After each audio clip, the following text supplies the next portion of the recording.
Yeah electronic media తర్వాత print కూడా ఉంది.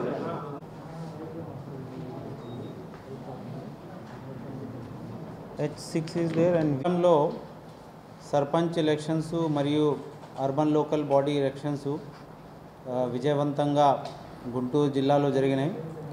దానికి కృషి చేసిన అందరూ ఆల్ ఎలక్షన్ రిలేటెడ్ ఆఫీషియల్స్ వాళ్ళందరికీ అప్రిషియేషన్ తెలియజేస్తున్నాము. So all the polling officials నుంచి మొదలుకొని పోలీస్ పర్సనల్స్, అలాగే all the officers, returning officer, election officers అందరికీ ఫస్ట్ ఆఫ్ ఆల్ కంగ్రాచ్యులేషన్స్. అలాగే పొలిటికల్ పార్టీస్ మరియు మీడియా మిత్రులు సహకారం కూడా చాలా బాగా ఉండింది, వాళ్ళు కూడా ధన్యవాదాలు తెలియజేస్తున్నాము. ఈ ఎంపీటీసీ జెడ్పీటీసీ ఎలక్షన్స్ పోయిన సంవత్సరము స్టార్ట్ అయి ఒక స్టేజ్కి ఆగిపోయింది. ఆ స్టేజ్ నుంచి మళ్ళీ మొదలవుతుంది. దానికి నోటిఫికేషన్ అనేది 1 April state election commissioner notification ఇచ్చారు. సో నోటిఫికేషన్ ఇవ్వగానే మోడల్ కోడ్ ఆఫ్ కండక్ట్ అనేది ఫోర్స్లో వచ్చేసింది, మనందరికీ తెలిసిన విషయము. సో దీనికి మోడల్ కోడ్ ఆఫ్ కండక్ట్ ఇంప్లిమెంటేషన్కి యంత్రాంగం పని చేస్తుంది. అలాగే ఈరోజు all MPDOs, MROs, police officials, observer గారు సమక్షంలో ఆల్ రిటర్నింగ్ ఆఫీసర్స్, ఏఆర్ఓస్తో కూడా మీటింగ్ పెట్టడం జరిగింది. వాళ్ళందరికీ ఒక బ్రీఫింగ్ ఇచ్చాము ఏమేం చేయాలని. దానిపైన వాళ్ళకి ఒక గైడెన్స్ అనేది ఇవ్వడం జరిగింది. మన దగ్గర ఎంపీటీసీ చూస్తే 862 ఎంపీటీసీస్ ఉన్నాయి. దాంట్లో అన్కంటెస్టెడ్ 226 ఉన్నాయి. సో అది పోగా 579 స్థానాల్లో పోటీ అనేది జరుగుతుంది. అలాగే జెడ్పీటీసీకి వస్తే 57 స్థానాల్లో 8 స్థానాలు యునానిమస్ అయితే 46 స్థానాలకి పోటీ అనేది జరుగుతుంది.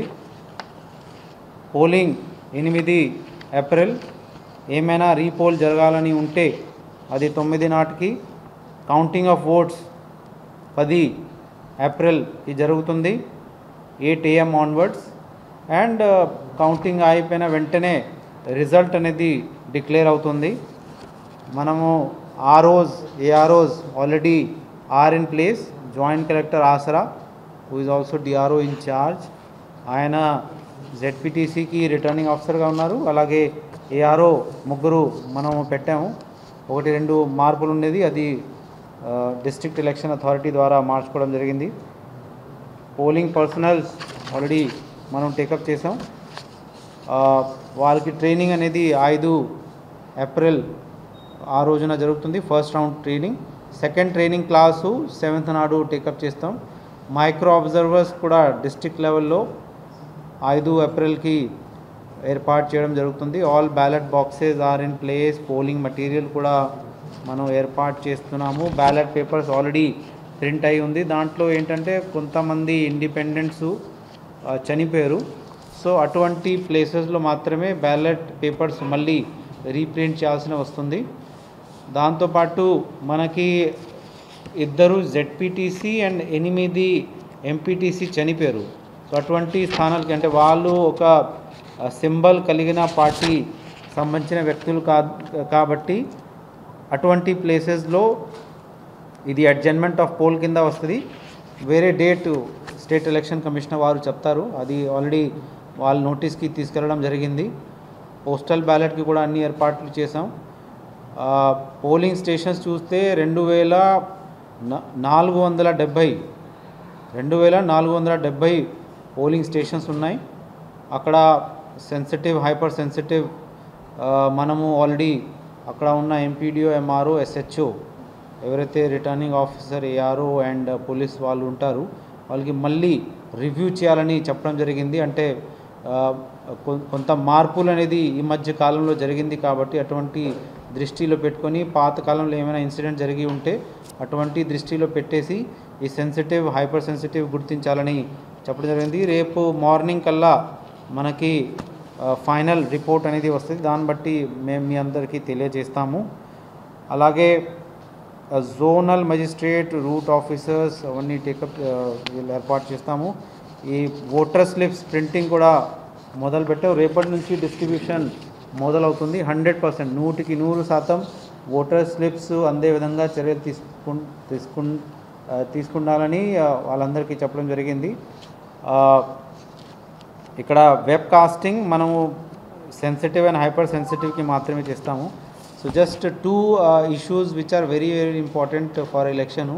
ఈ కోవిడ్ కొద్దిగా మళ్ళీ కేసెస్ పెరుగుతున్నాయి కాబట్టి క్యాండిడేట్స్ కానీ పొలిటికల్ పార్టీస్ క్యాంపెయిన్ టైంలో కానీ ఓటర్స్ అలాగే మా polling staff including police personals వాళ్ళు బాగా కోవిడ్ ప్రికాషన్స్ తీసుకోవాల్సిన అవసరం ఉంది. మాస్క్ వేసుకోవడం కానీ అలాగే కొంత ఫిజికల్ డిస్టెన్సింగ్ మెయింటైన్ చేయడం కానీ హ్యాండ్ వాషింగ్ శానిటైజేషను చేసుకోవడం ఇటువంటి చర్యలు తీసుకుంటే బాగుంటుందని this is what we have told. మన మీడియా మిత్రుల ద్వారా కూడా ఓటర్స్కి అండ్ క్యాండిడేట్స్కి కూడా విజ్ఞప్తి, వాళ్ళు ఖచ్చితంగా Covid protocol Covid appropriate behaviour వాడుకుంటూ ఓటింగ్కి రావాలని కోరుకుంటున్నాను. దాంతోపాటు క్యాంపెయిన్కి వెళ్ళేటప్పటికి కూడా డోర్ టు డోర్ క్యాంపెయిన్లో 5 మించి ఉండకూడదని ఈ స్టేట్ ఎలక్షన్ కమిషన్ గైడ్లైన్ వచ్చింది. అది కూడా పొలిటికల్ పార్టీస్కి తెలియజేసాం. మన మీడియా మిత్రుల ద్వారా కూడా అందరికీ తెలియచేయడం జరుగుతుంది. దెన్ రెండో మనకి హీట్ వేవ్ బాగా పెరిగిపోయింది. లాస్ట్ 3-4 డేస్ నుంచి సడన్గా 5 డిగ్రీ 6 డిగ్రీ టెంపరేచర్ పెరిగింది కాబట్టి ఇది ఒక హీట్ వేవ్ లాగా గుర్తించుకోవచ్చు.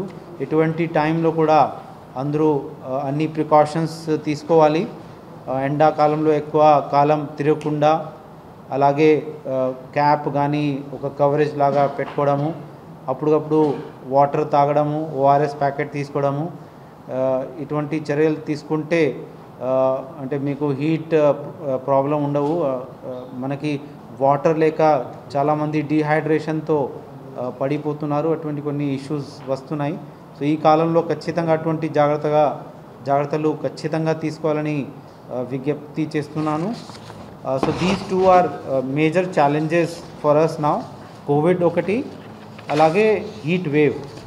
కోవిడ్ సంబంధించిన ఇంకొకటి అంశం ఏంటంటే వ్యాక్సినేషన్ కార్యక్రమం అంటే ఒక మ్యాసివ్ స్కేల్లో ప్రారంభమైంది కాబట్టి మన పోలింగ్ స్టాఫ్ అందరూ వ్యాక్సినేషన్ తీసుకోవాలని, అలాగే 45 దాటిన ఎవరైతే ఉన్నారో అది ఎవరైనా ఉండొచ్చు వాళ్ళు నియరెస్ట్ హెల్త్ క్లినిక్ కానీ ఆ వార్డ్ సెక్రటేరియట్తో సంబంధం అయిన ఏదైతే హెల్త్ అంటే కోవిడ్ వ్యాక్సినేషన్ సెంటర్ ఉన్నాయి అక్కడ వెళ్ళి మీ వ్యాక్సినేషన్ చేయించుకుంటే బాగుంటుంది. Definitely it will be a kind of antidote to the Covid problem. So I request all the persons, in fact media మిత్రులు కూడా ఖచ్చితంగా వ్యాక్సినేట్ అవ్వాలి. వాళ్ళు కూడా ఎలక్షన్ కవరేజ్లో బాగా తిరుగుతారు. So they are also like kind of staff who are at the front line. So I request all of you to get yourself vaccinated. Then కొన్ని facts and figures మా వాళ్ళు తయారు చేశారు. So this we are giving it as a press note. మీ అందరికీ మనము will distribute to you. ఇది అందరికీ ఇస్తున్నారు కదా? Yeah. So this is what I wanted to convey to all of you. ఏమైనా క్వశ్చన్స్ ఉంటే మనం టేకప్ చేస్తాము. ఏదైనా సజెషన్ సార్? ఏది టీ కాఫీ మజ్జిగ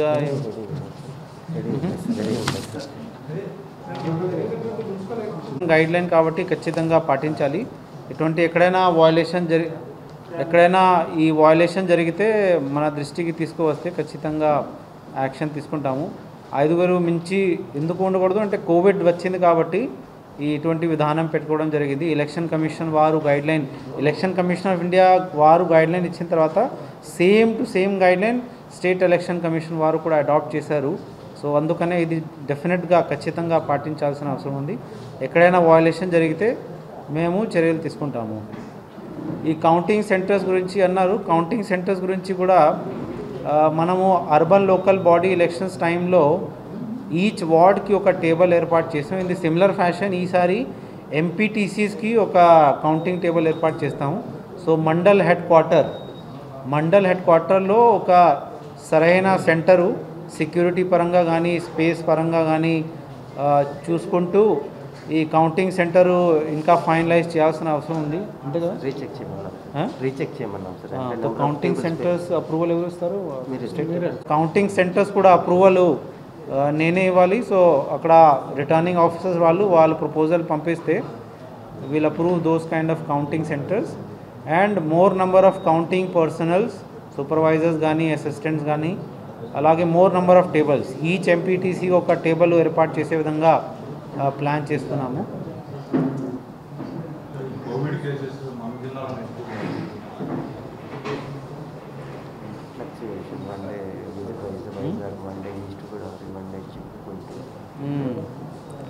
మన దగ్గర 3000 టెస్ట్ రోజుకి యావరేజ్గా జరుగుతుంది. కొంత కేసెస్ వస్తున్నాయని వాస్తవము. సో అందుకనే ప్యారలల్గా ఈ వ్యాక్సినేషన్ ప్రాసెస్ కూడా బాగా వేగవంతంగా మనము చేస్తున్నాము. అది ఒక ఎత్తు. రెండోది ఈ కోవిడ్ అప్రోప్రియేట్ బిహేవియర్, అంటే మాస్క్ వేసుకోవడం కానీ, హ్యాండ్ వాష్ చేసుకోవడం కానీ, అలాగే maintaining some kind of distance, అటువంటి ఖచ్చితంగా జాగ్రత్తలు జనాలు పాటిస్తే ఇటువంటి అంటే కేసెస్ అనేది తగ్గిపోయే అవకాశం ఉంది. అలాగే ఎన్ఫోర్స్మెంట్ అథారిటీస్ వాళ్ళు కూడా మ్యాండేటరీ చేసుకుంటున్నారు, అప్పుడప్పుడు మనము చెప్తున్నాము. అలాగే ఎక్కడైనా క్రౌడింగ్ జరిగిన చోట్ల కూడా we're ensuring that covid guidelines is followed. So దీనిపైన దృష్టి అయితే పెట్టాల్సిన అవసరం ఉంది. So already we have started ఒక డ్రైవ్ లాగా, అంటే క్యాంపెయిన్ లాగా ఆల్రెడీ మొదలు పెట్టాము. సో అంటే ప్రజలు కూడా సహకరించాలని కోరుకుంటున్నాను.